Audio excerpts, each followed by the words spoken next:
would like to acknowledge the traditional owners of this land, the Padilla people of Tasmanian Aboriginal people, and I acknowledge my respect for their culture and identity, which has been bound up with the land, waterways and skies for generations. I would like to pay my respects to elders past, present and emerging. Most people think of orthopaedic surgeons as a little like this. So a person who does precision guesswork based on unreliable data, someone who solves problems that you can't. Please see wizard or magician. And others think of us like having big mallets and listening to Green Day in theatre and whacking joints in, and actually probably more to the image on your left there. I've actually forgotten what the stethoscope is, but I'm hoping today that I can prove that we're more than just precision with guesswork, but we actually have some science to back up what we do. I do need to acknowledge my family. So some of you will know my dad. So my dad was the first Dean of Education at UTAS, and that's why we moved to Tasmania. He originally was at the TSIT, which then became UTAS. So some of you will know him. He's an academic, and so that's probably why I've done some of my research. And my mum is an artist. But she's also a painting conservator, and she actually worked here at QV Mag. So I actually remember going into those sheds over there, seeing what Mum was up to, fixing up some of the paintings that QV Mag has. So I certainly need to acknowledge them. As an orthopaedic surgeon, we usually have to have a declaration of interest, and so I am getting no funding for my talk. I do get some institutional support. So we have a fellow. So a fellow is usually an orthopaedic surgeon who has finished their training. They usually come from overseas to come and work with us. So hopefully we pass on some tricks and a bit of knowledge. And so we do get some funding from different companies that make some of the implants that we use. This slide is a bit of my path. So you've heard a little bit about what I've done. So originally moved here in grade 10, so I did schooling here in Launceston before going to do uni at UTAS, and that's where I got my doctor training, and did work at the LGH in the Royal Hobart as a junior doctor before moving up to Sydney. So Sydney's where I did all my advanced orthopaedic training. Following that, went overseas for a while. So had an opportunity of working here, and you can see the balloons and the bridge, which is Bristol, and then Toronto, which is the tower. And then I worked in Belgium for a while. While they have amazing buildings, no one knows them, but everyone knows Stella Artois. So lucky enough to work there. Before moving back to Sydney, where I worked for 5 or 6 years at Prince of Wales Public and Private. Worked at the University of New South Wales there. Before the draw card, the magnet that Neil mentioned, got me back into Launceston. And so being back in Launceston, I've been back involved with the University of Tasmania, done a lot of work with Clifford Craig, with research projects which we're going to go into. Also part of the Knee Society, Arthroplasty Society, and have my private practice at Tamar Valley Orthopaedics, but also work at the LGH, and part of the AOA, which is the Australian Orthopaedic Association. So that's a bit about me. So what I'd like to talk to you about today, and normally I'm used to talking for about 7 minutes, so I'm not sure how long my talk goes for. So we're going to, if people actually want to stop me, I'm happy to go on a tangent, and we're going to sort of go with the flow. So research is a big, broad topic, and we actually have different types of research that we're involved in. So we've been involved in multi-centre trials. So these are trials where a number of hospitals, which can be around the world or around Australia, are all involved in the same project. This is a good way of getting much bigger numbers. It's much more meaningful. We do local research, and this is quite varied. It can be a randomised controlled trial, it can be a peer review, a literature review, it can be a quantitative research, a qualitative research. So there are lots of different types of research that you can be involved in. We're also involved in clinical audit. So I thought I'd get clinical audit out of the way because usually clinical audit and benchmarking puts everyone to sleep. Now don't be asleep because the fat's coming. So clinical audit is actually really important, and then there are 2 clinical audits that we do here in Launceston and have done since the inception of the Australian Hip Fracture Registry, and also the Australian Joint Registry has a registry of everyone who has a joint put in. If you have to have it redone, you kind of get flagged, and it gives us lots of information about how long implants last, different implants, whether one's better than the other. And then we were involved in Launceston in the trial of what's called PROMS, which is patient-reported outcomes. So this is where patients are actually telling us, rather than just saying, you know, this knee replacement failed. It doesn't tell you why or what reason. It doesn't tell you if the patient was happy with their joint replacement or not. So we're, with PROMS, we get a lot more information about how people, whether they're happy with their joint replacements or not. Both of these actually have websites, and there is actually, you can go on there and you can look up different things as a consumer. So there is a lot of information from these registries. But for us, it gives us a benchmark. It says, how are you doing compared to everyone else in Australia and New Zealand? So there's nowhere to hide, and if you're not meeting benchmarks, well, then you can have the opportunity of saying, well, how can we get better? So 20,000 hip fractures per annum across, you know, Australia, New Zealand. You know, it's expensive. It's $40,000 direct cost to looking after a hip fracture. It's a lot of money. So we also want to talk about how to prevent hip fractures, but also how can we get the care better and get better care for less dollars. And also, you know, in Australia, 85,000 hip and knee replacements were put in and around Australia per annum, and 1 million around the world. It's a lot of joint replacements going into people, but you want to know, well, are people happy with them or they're not happy with them? How long are they going to last for? Is one implant better than the other? Is one technique better than another? So this is where registries actually give us a lot of information. Right, so I'm going to talk a bit about some of the multi-centre trials that we've been involved with in Launceston. So it's more than just the research though. There are a lot of reasons why doing multi-centre trials are important. So we get to work and collaborate with other surgeons and other researchers around Australia. So you get to know people, you get to find out what they're doing, what are we doing compared to them. And it also gives us a way of benchmarking ourselves, knowing what are our results compared to other people. So there's a lot of good reasons to be involved in multi-centre trials. So we've been in a number looking at arthroplasty. Now, arthroplasty means a joint replacement. If you can just keep that in your mind. A joint replacement is when you basically resurface the end of the bones for a diseased joint. So that's whether it be, we're mainly talking about hip and knee replacements here today. So that's what an arthroplasty is. Let's sort of make that clear. So arthroplasty and replacement are pretty much the same. That's the same thing. So this trial is called the Rascal trial. Its lead was Sam McDessie, who's a friend of mine from Sydney. This is a trial looking at robotic assisted surgery, and is a really important trial because robotics has taken off in terms of its usage in putting joint replacements in. And whilst the technology is amazing, scarily we don't actually know if it makes any difference, but it's expensive. So this trial, now I'm going to delve in, this is, I've got one of my trainees in the audience.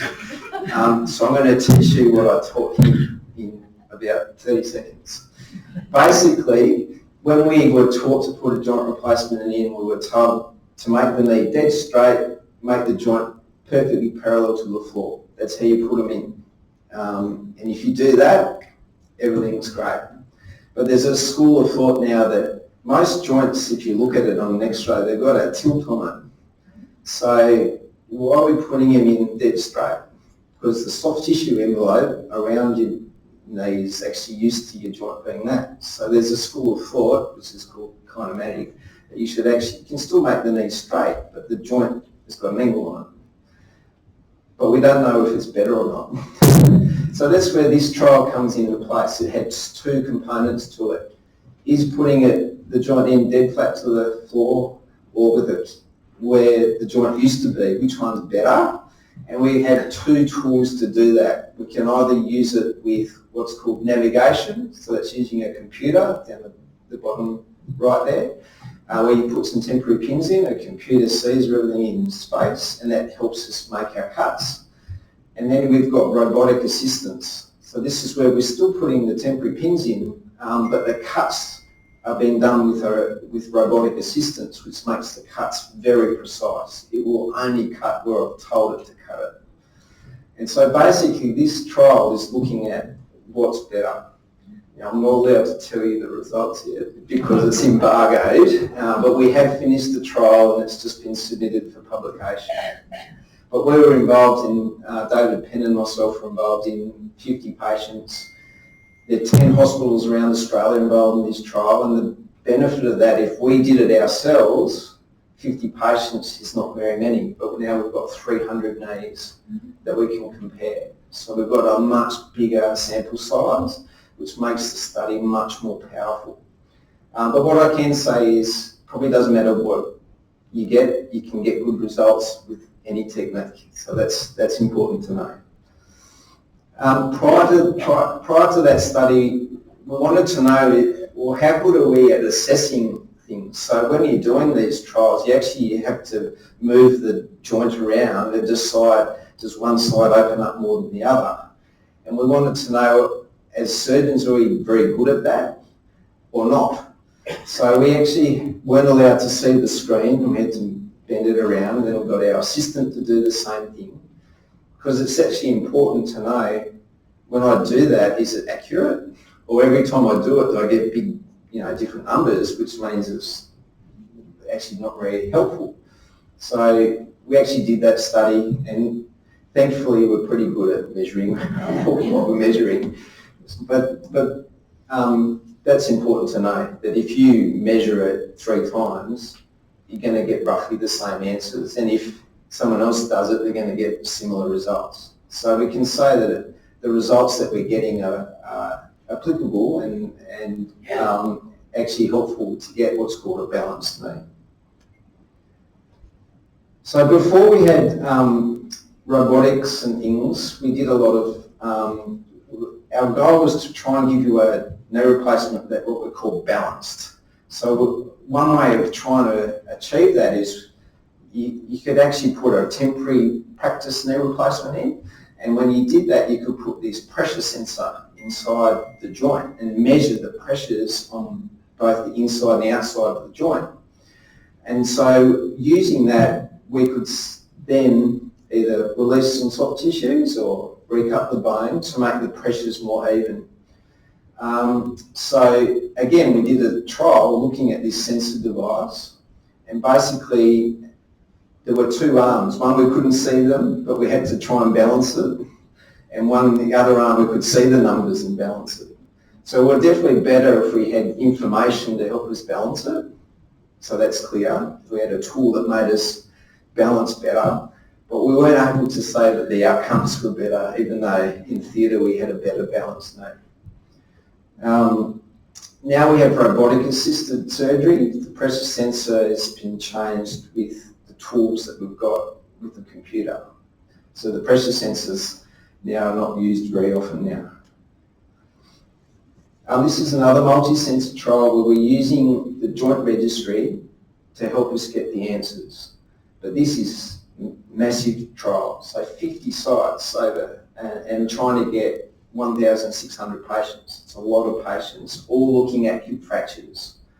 So a hip fracture is when you break the ball off your femur. And for particular types of hip fractures, you want to treat them with a hip replacement.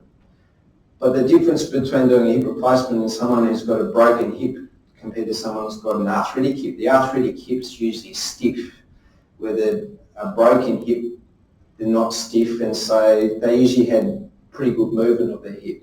So the rate of dislocation, so that's when the ball comes out of the socket, is much higher if you have a hip replacement for a fractured hip compared to an arthritic hip.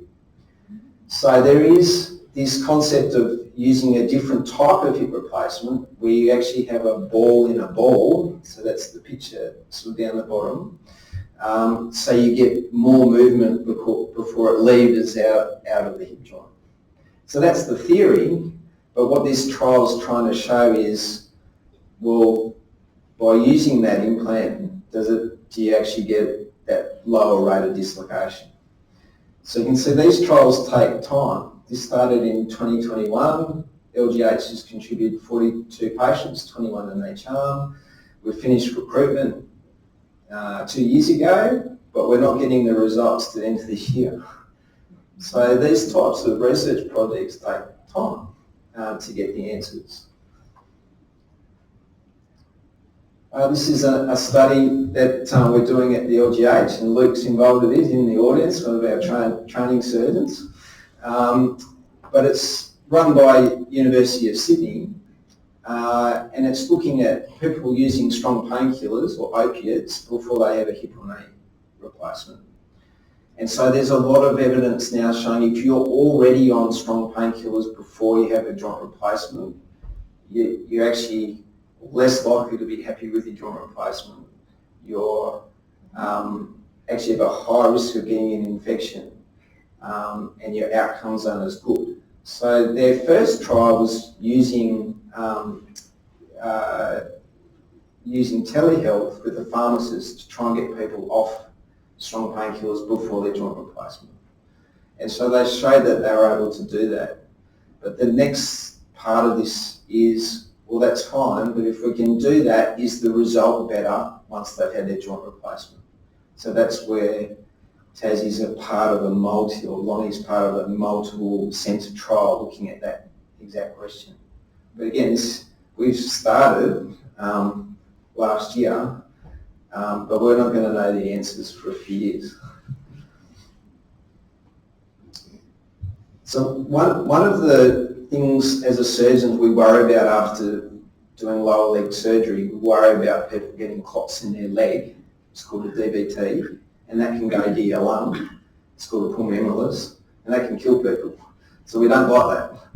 So as a surgeon, we also worry about wounds and wound healing and whether they bleed or don't heal properly. And so we always have this dilemma. If you want to stop a clot, well, you put someone on a blood thinner, but the blood thinner might cause bleeding and wound problems. So there's different ways of trying to stop a clot. So we like people getting up quickly. We put stockings on people. You know, if you've been in hospital, those horrible squeezy things on your legs. It's all about trying to stop a clot in your leg. But we also use some form of chemical, whether it be so aspirin or an injection was the two commonest ways. But we didn't know which one was better. So a lot of surgeons like aspirin because it's cheap, it's easy to take, it's a tablet, and we thought it didn't cause as much bleeding as the injection. And we thought it was just as good.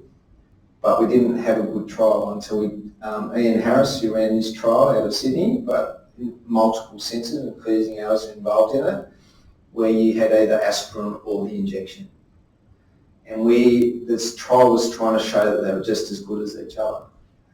Now the trial's got lots of awards because it's the first one that's actually showed that the aspirin wasn't quite as good as the injection. But you're talking 3.4% versus 1.8%. So that's why you need large numbers. So you can see 9,203 patients are in this trial. But if you only had 100, you'd probably say it's, that difference is not significant, but because we've got such big numbers, because it's multi-centred, we can say there is a difference. Now that just means aspirin might still be the right drug for a particular patient rather than an injection, but it means that probably more likely to use the injection or another form of oral tablet that works differently to aspirin when you're considering diabetes prophylaxis or trying to stop clots in the leg. Most of these large trials lead to other publications. So that trial has got 3 or 4 spin-offs because it's got such a lot of information. This is a multi-centre trial we got Clifford Craig funding for. This was run by Trish Pell from Melbourne. 11 hospitals around Australia, 4,500 patients. So we needed a research nurse, we needed the pharmacy at the LGH involved, we need to get our anaesthetists on board.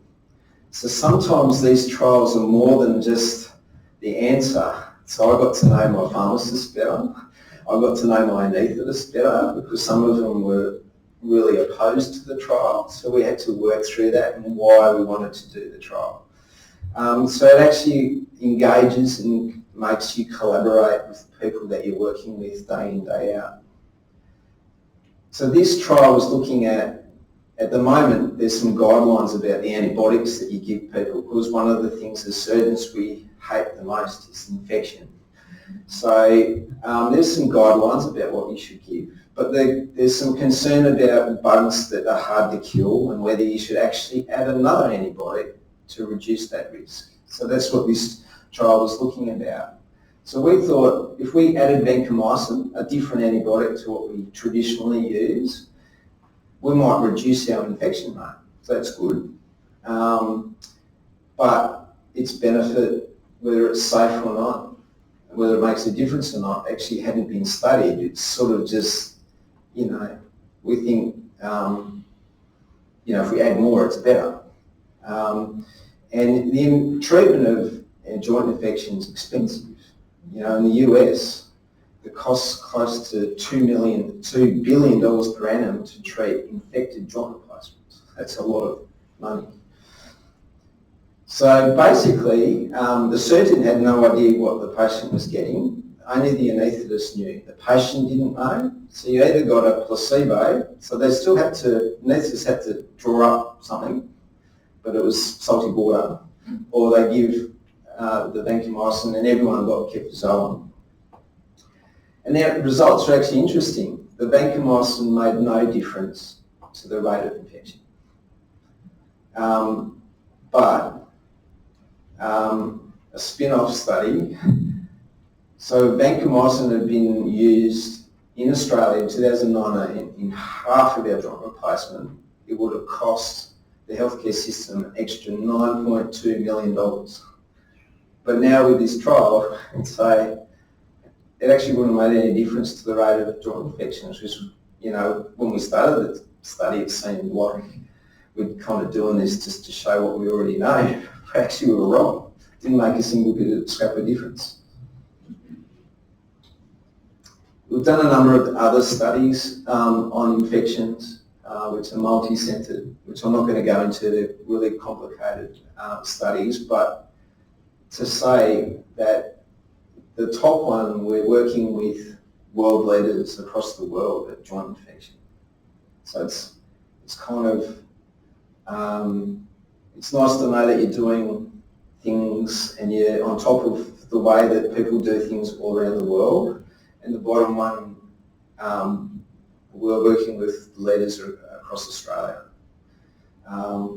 So it's kind of nice to be involved in that and know that you're got a unit that's up to speed on all of these things.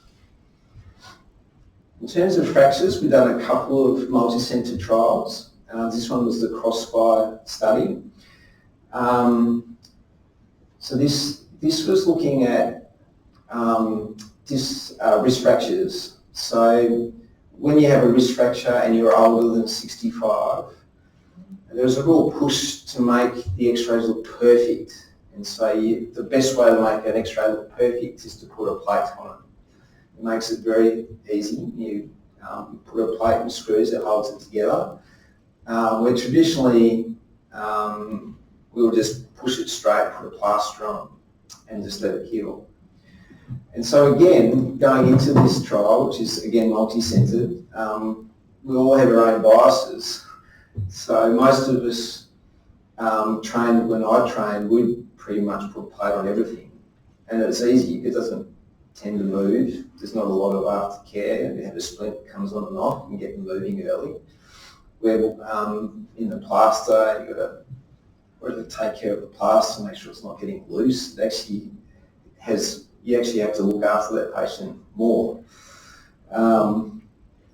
So essentially we have 166 patients randomised, either getting fixed or just having a plaster. And then we had 134 where they didn't want to be involved in the study, but they got a treatment either way, but we still looked at the results. So the findings are really interesting. Early, so at 3 months, you can see closure reduction is behind the plate. They're stiff, still a bit sore. You know, when you come out of a plaster after 6 weeks, you usually you know, it's been held still, so it takes you a while to get it moving. Where the plate, because it's fixed plates and screws, you're more happy for it to get it moving. But interestingly, after 12, 24 months, there's actually no difference in the outcome. So they're actually very similar. And the cost of a plate is a lot. So one surgical screw costs like $100, and you need at least 8 of them. And then the plate costs a few $1,000s sometimes. So it's expensive business as well. So what this study has shown is that you can get good outcomes without a plate. Sometimes you do need a plate for various reasons. But a lot of the time you can get a good result despite what the X-ray looks like without having to put a plate on someone who's older than 65 with a distal radius fracture or wrist fracture. And this was another interesting study looking at a multi-centre trial looking at elbow fractures, so olecranon fractures. And this trial is probably the longest trial I've ever been involved in, and that's because we needed patients over the age of 75, and traditionally we always would fix an olecranon fracture or an elbow fracture because the triceps muscle would straightens your elbows attached to that. So we thought, well, you've got to put it back, otherwise you can't straighten your elbow. And so that patient group is actually pretty rare in Launceston. Like we'd get 2 per annum that we could try and recruit, and then some people will say, no, I'm not involved, where others were happy. So there's only small numbers in this trial because it's actually a hard group to get, but the interesting thing was we thought fixing it is always better. But in that group, who sometimes are frail and risks of anaesthetic are not insurmountable. Sometimes it's high risk to give them an anaesthetic, but there's actually no difference in their outcomes at 12 months if you treated them with surgery or not, which was not what we were expecting. So what's next for us with multi-centre trials? So I'm hoping Dawn Aiken, who's down Hobart Menzies Centre, we've tried here for ages to get a program. It's a study looking at, it's called the GLAD program. It's a physiotherapy program looking at exercise for people with joint replacements. So it's kind of counterintuitive that exercise is actually good for people with arthritis. It actually makes people better, but hardly anyone prescribes it. It's starting to get better now. Dawn's been trying to get big issue with these multi-centre trials today are expensive. You need a lot of money. So you've got to get that money from somewhere.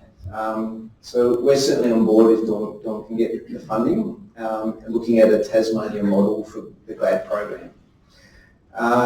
We're just about to start discussing this program called the EPIC. So it's looking at early pain intervention after knee replacement surgery, and trying to look at various different models of how to look after people after joint replacement, especially with knees, which we know are more, in general, more painful than a hip replacement. So that's a really exciting study that we're having. We're only in the early process of working out what the model is. And then there's another study looking at ACL reconstruction. So traditionally we do a reconstruction rather than a repair. There is this sort of thing, maybe we can repair them. Now I've got some biases because people used to try and do that, used to fail miserably, but it's kind of being revisited. I'm going to focus on some local research now. So these are trials that we've done just here in Launceston. So a lot of the trials we've done are around joint replacement, and they've been different, from randomised trials to qualitative research and audit. And then we have a number of medical students looking for research projects. And this is where not always the trials are interesting, but it's a way of engaging with our local hospital, with the people around our hospital, with our medical students, with our training surgeons. And as we go through this, you'll see some of the people who might have been our medical student or junior doctor or training surgeon are now come back and are working with us. So it's a way of engaging with them and hopefully keeping really good people here in Launceston. So this was, when we first got the robot, everyone was complaining. It's noisy. The nurses would go, oh God, it's a robot, get hold of my earmuffs.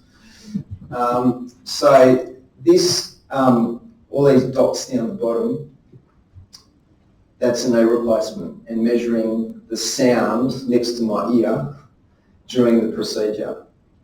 So the red dots are when I was using a robotic saw, so it's noisy.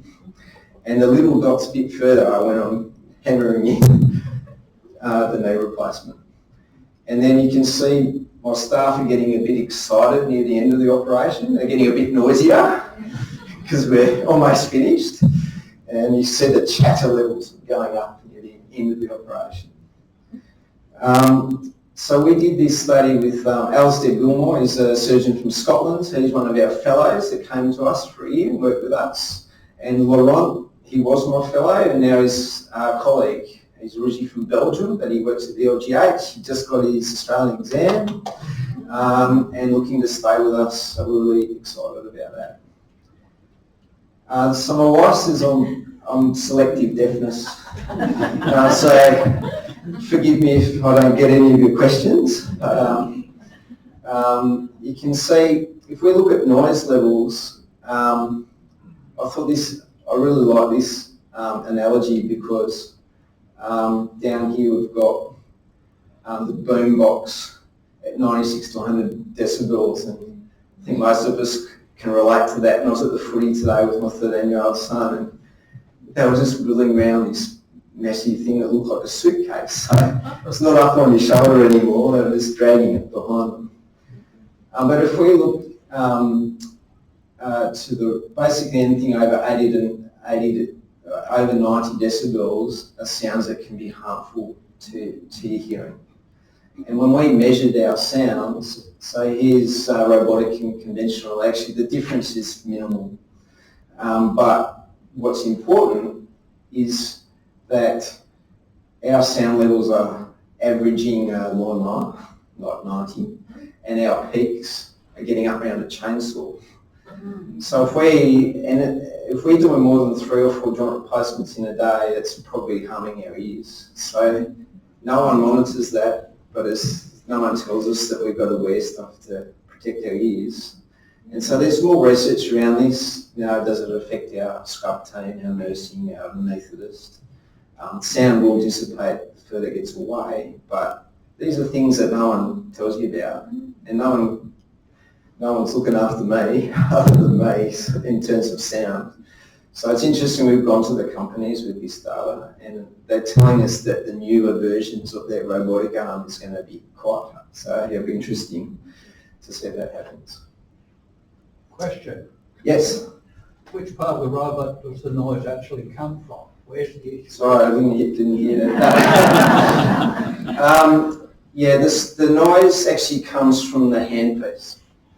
Yeah, so the robot is, there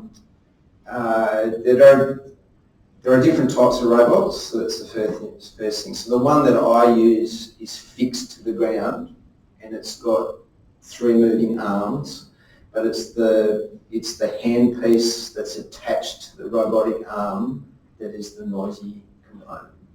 Not actually the robot itself, it's the handpiece, which is right next to my ear. Yeah. This is a trial we collaborated with Clifford Craig and the University of Tasmania. It's a study that we did with the exercise physiology crew at UTAS, so Andy Williams and Marie-Louise Bird, Michael Chaney. And at the time we did this trial, we had a real problem with our waiting list. The waiting time to have a joint replacement on at the time we started this trial was like 3 years, like crazy. And so what we wanted to do is kind of this pot patients that we wanted to offer exercise, because we thought that should help their pain, but also behavioural modification, because one of the other problems is whilst arthroplasty is very successful, only 10% of people increase their activity afterwards, and not many people lose weight afterwards.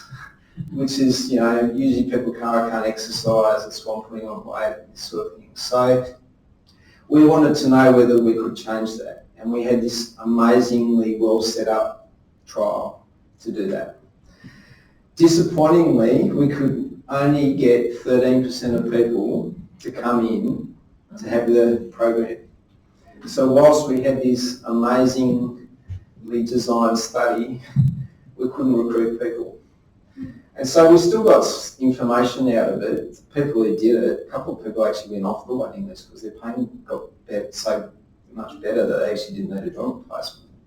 But we weren't able to show the things that we wanted to show because our recruitment was so bad. So this is where I'm hoping Dawn's Aiken's study will work into that. And maybe this is the wrong group. They're already been told you need a joint replacement. They probably need to get them before you tell them they need a joint replacement. So maybe our pot of people was the wrong pot. The pot should have been the ones waiting to see us to have an assessment rather than the ones who'd already been told you need a joint replacement. I'm not sure, but yeah. So you can see sometimes you have a really good design study that you think is going to be amazing, but it falls over for a reason you hadn't even thought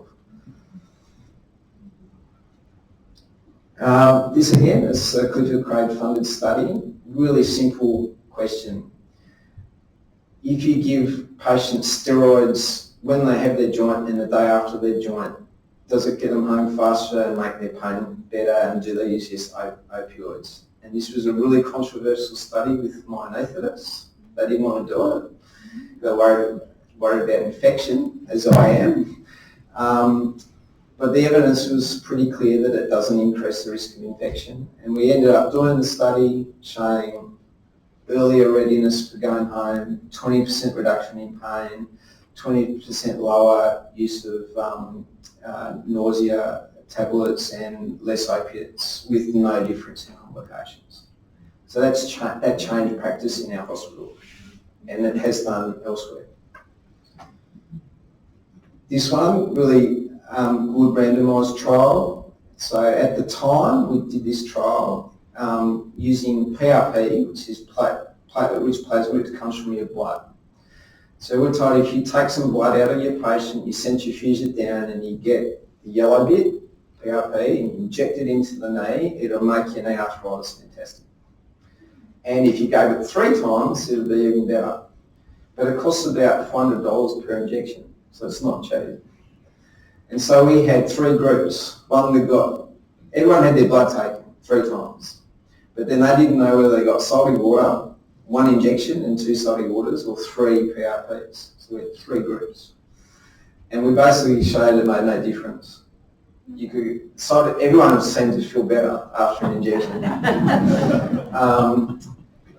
So I'm much less resident. I use PRP for arthritic joints. You can use it for lots of reasons, but I use it less often now because of this paper.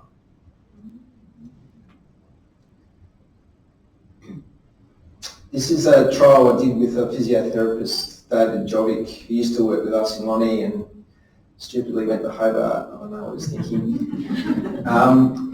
But it's a Clifford Craig funded trial.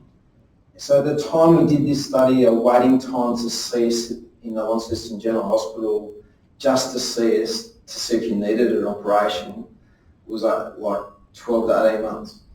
So yeah, 12 to 18 months to wait to see us, and then if we needed not, then there'd be 2 or 3 years to your operation. So clearly we needed to try and change the way that we try and get through people. So one of the ways of doing that is we wanted some physiotherapists to screen people really bad, try and get them through to us quick as we can get them on the waiting list, or those that actually needed exercise, better idea of what arthritis is, needed better management with medications, etc. Physiotherapists are really good at that. Well, that's who runs the GLAD program or the enhanced program. So what David showed was that his decision making, 95% of the time would have been the same as mine in terms of you need an operation or you need non-operative treatment. And so we were able to, off the back of that, get funding from THS to have us a joint assessment service run by physiotherapists that work collaboratively with the surgeons. So that changed the model of care at the LGH. I'm going to move through some of these quick because we're starting to run out of time. So this study I did with David Penn, but also Ronnie Matthew, whose dad's he's a renal physician here in Launceston. So Ronnie was our medical student, training surgeon now in Melbourne, and is going to become an orthopaedic surgeon in the next 3 or 4 years. In Launceston, we've got some really good surgeons. So John Batten, Leonardo, Roger Bure, all put in lots of this implant. And we were seeing a lot of people getting fractures around it at around 10, 15 years down the track. And we didn't know, is this just because there's a lot of these implants in Launceston, because those guys put a lot of joint replacements in. And so we went to the registry and we actually found that this late fracture rate is higher with that particular stem. This is a stem problem. It's not because the surgeon's bad, it's because the stem design led to a late, higher rate than other stems of fractures around the top of the femur. And so that stem's not available anymore. There's still a lot of them in Launceston. Probably some in this room. And it doesn't mean you're going to get a fracture, but the risk of getting a late fracture is higher with that stem.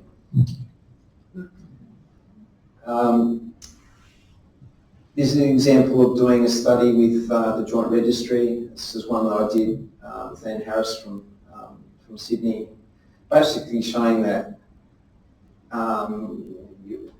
we're worried about people who are larger, are heavier, high BMI. What are their outcomes? But what I can tell you is they usually start worse. They actually do better, but they have high risks. But what we showed from the Joint Registry was, with big numbers, like 16,000, 10,000 knee and hip replacements, were that they still get really good results, but their risks are high, so they have a high complication rate. But if you don't get a complication, you actually get a good result. David Penn and I reviewed our results of robotic surgery after we'd been doing it for 2 years. So importantly, because new technology is all exciting, but it's not always better. And so what we've shown is that pretty much our results are quite similar to what we were doing before, but our rate of dissatisfied patients is slightly less. But it's still early days. Luke is in the audience, worked with me on this one. So there's a little bone at the back of your knee. It's called the fibula, and its shape can change. And what I wanted to know was if you have a really big one, which is more common in arthritic joints, did it give you a worse outcome? And so we found that this, in Tasmanian population, there's close to 50% of people have a fibella, and then there's about 40% of them have really big fibellas. And I was worried that you get more pain afterwards because you've still got an abnormal bone moving on a metal surface, but we showed that the results are no different. So it's kind of nice to know. So, and interestingly, it often perfectly looks like the map of Tasmania, the fibella. So it's a pretty cool bone. We've been involved in research with our students. So got Sarah Young and Kath Ogden from UTAS, again a Clifford Craig's study. We looked at VR technology, using that to try and engage our medical students and try and get them used to a theatre environment which can be pretty intimidating. So we're able to say that opportunity gave the students opportunity to engage with us as surgeons in a more relaxed environment. We're hoping that means they're less frightened when they get up into the theatre environment. But it is, there are some limitations with technology, and it's quite costly, this VR setup. So we're not sure where we're going to go with it. We've done some sort of review articles, one I did with Florent, looking at the concept of surgical coaching, which is kind of a mixture of teacher and mentor, but professional athletes all have coaches, you know, but why shouldn't I have a coach? Which would hopefully still make me better, even though, you know, I'm probably in peak timing as a surgeon at the moment. So there's interesting concepts. We've looked at all sorts of things. These are sort of all audits. Do we need to do blood tests after joint replacements? Looking at pre-operative iron and vitamin D levels. So some of these things have changed our practice. So I don't routinely do blood tests now. It costs money, and usually I don't do anything about it. Obviously, if someone's sick or I'm concerned, I do a blood test. But if it's routine, don't get a blood test anymore. Everyone gets iron and vitamin D now based off these studies that we did, because we found that you know, even if you're not anemic, you know, there's close to 40% are still iron deficient. And that's, if you're iron deficient, you have a high risk of infection, complications. So it's a really easy thing to fix pre-surgery. And the same with vitamin D. You know, we've got 34% of people are really low, and we've got 68% who are borderline vitamin D. And it's very seasonal here in Tassie. It goes up and down. But again, vitamin D, I think GPs are getting more aware of it. I'm seeing a lot more people on vitamin D now. Again, can affect healing and reduce complications. Really easy thing to fix before surgery. We've done some review paper, really interesting stuff looking at 3D printing in orthopaedic surgery. So we started using it with osteotomies. It's when you break a bone and reset it, try and straighten a leg out. So it was interesting stuff. You can get 3D printed joint replacements, even bones, and even biologics now. So it's sort of really interesting field. So we've been using 3D printed jigs to realign bones now for quite a long time. But when we first started using, you know, lots of things that sound really good: enhanced accuracy, reduced surgical variability, make the operation better, use X-ray less. And so this is like 6 years ago now. And this is my learning curve. I basically showed that my operation time and the amount of time I had to press the X-ray button was less if I used these guides. This one we're hoping to start with physiotherapists, that's Zach Young, and with Andy Williams from UTAS, looking at using a tourniquet on the leg after ACL with the rehab. So the concept that is, if you actually reducing blood flow to the leg when you're exercising, you can actually make the muscle build up faster. So we're so close to starting this study. It's taken a lot of effort to get through the years, but we'll start soon. Luke's been involved with this one, setting up a prosthetic joint infection registry in Launceston, which is really important so we understand it better, but also there is going to be some multi-centre trials like roadmap involved that we want to get involved in. And these are all medical student studies, lots and lots of them, which are interesting, but we're running out of time. So I'm happy to chat to you over those. And one looking at osteoporosis screening after wrist fracture, which we were doing poorly, both in Hobart and Lonnie, but we've changed the way that we're doing things because of it. And looking at nutritional supplementation now, like amino acids and HEB supplements. Harvey's in the audience, he'll probably tell me all about that sort of stuff. So what I've hoped to show you today is that through all these diverse research opportunities, most importantly, we've improved patient outcomes. And that's probably the most important thing. It's clear if a unit is involved in research, you will get better patient outcomes. I think it's helped change and modify our clinical guidelines at our hospitals. It's certainly fostered collaboration with colleagues around Australia.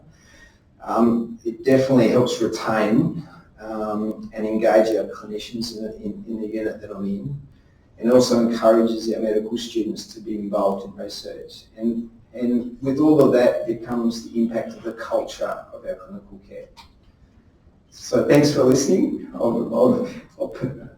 Because I'm hard of hearing, not much time for questions, but certainly happy to chat for as long as you have time.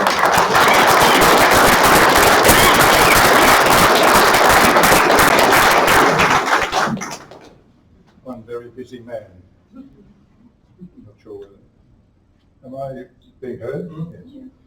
Very busy man, but he has, and thank you very much for giving us your valuable time. We have some time for questions, and I'll ask Andrew to go around with the microphone if anybody's interested. There's one right over the... Yes. They're too hard, I can't hear. Hi.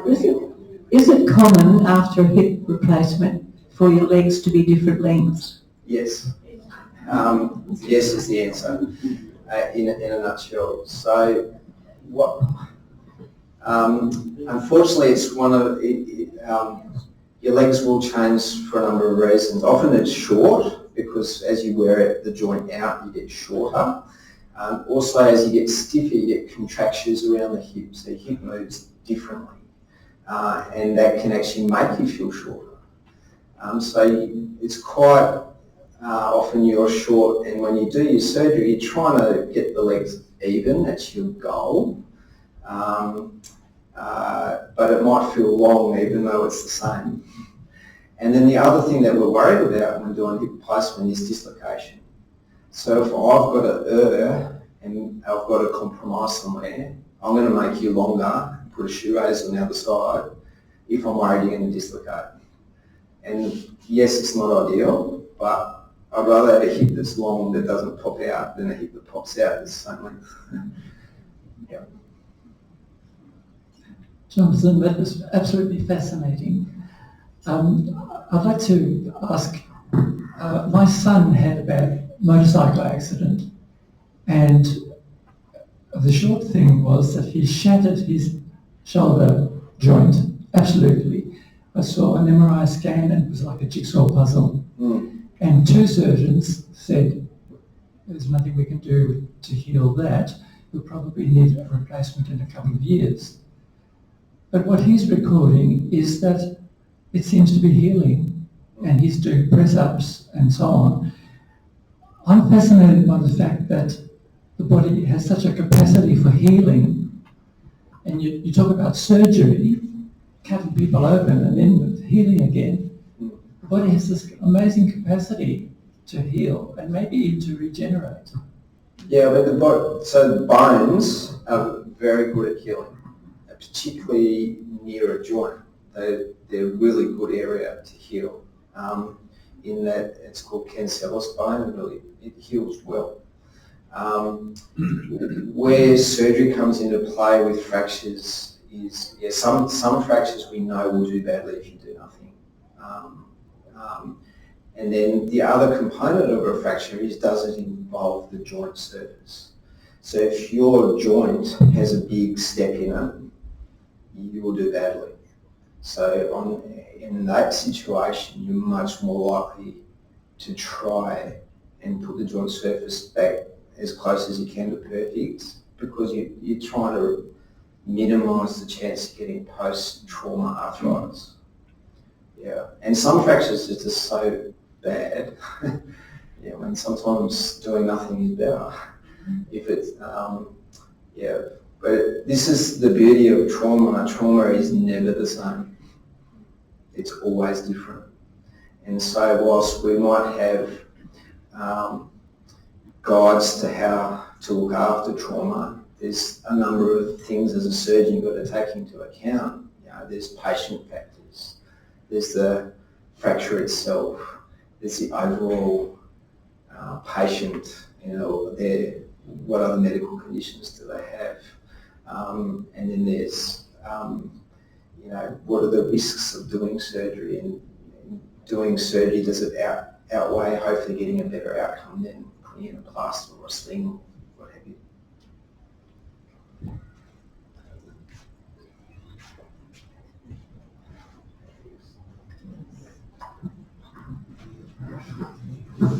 I'm cringing a little bit at the costs that you mentioned in terms of some of the gear and equipment, and the screw that costs $8, and the multiplication factors that occur there. Yep. Fred Hollows did something simple for millions of people with a little implantable implant for cataracts. Is there the orthopaedic equivalent where you can get away from all this high-tech stuff and do something simple for millions? I'm sorry to put you on the spot. Yeah, so the treatment of arthritis initially is non-operative treatment, and that could go on for a long time. So if you look at the symptoms of patients with arthritis, they will go up and down like this.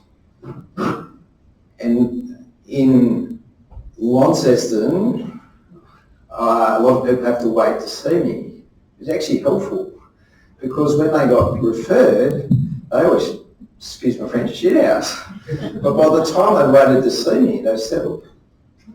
Okay? Because they've gone to the physio, done the GLAD program, taken some anti-inflammatories, given it a rest, slowed down a little bit, and things have got better.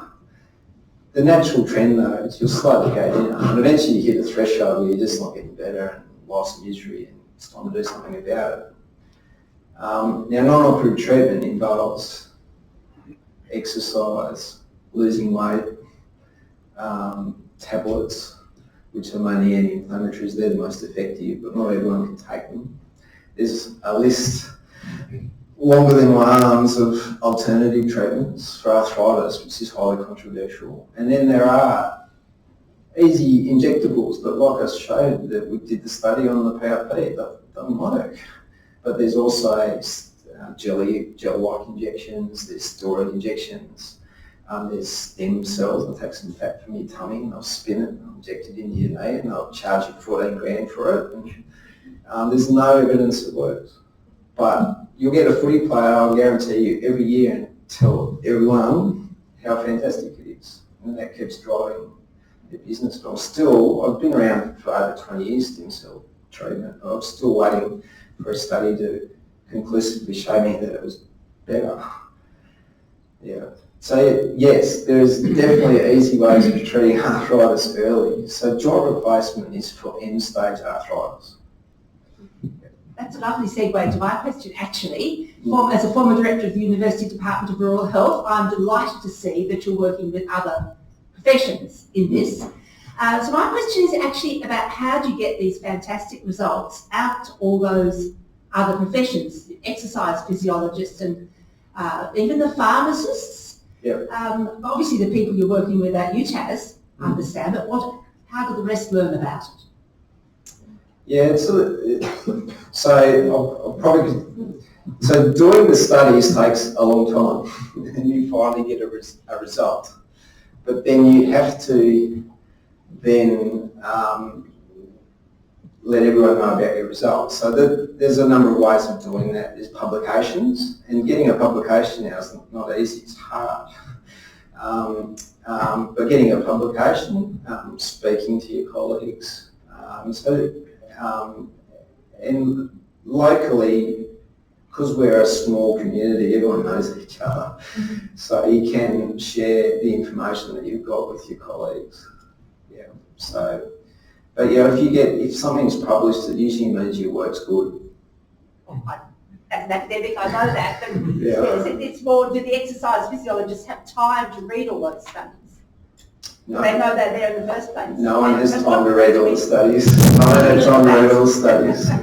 But that's why collaboration is good, because sometimes I'll be talking to a sociologist or a pharmacist or a physiotherapist, and they've looked at things completely different minutes than me.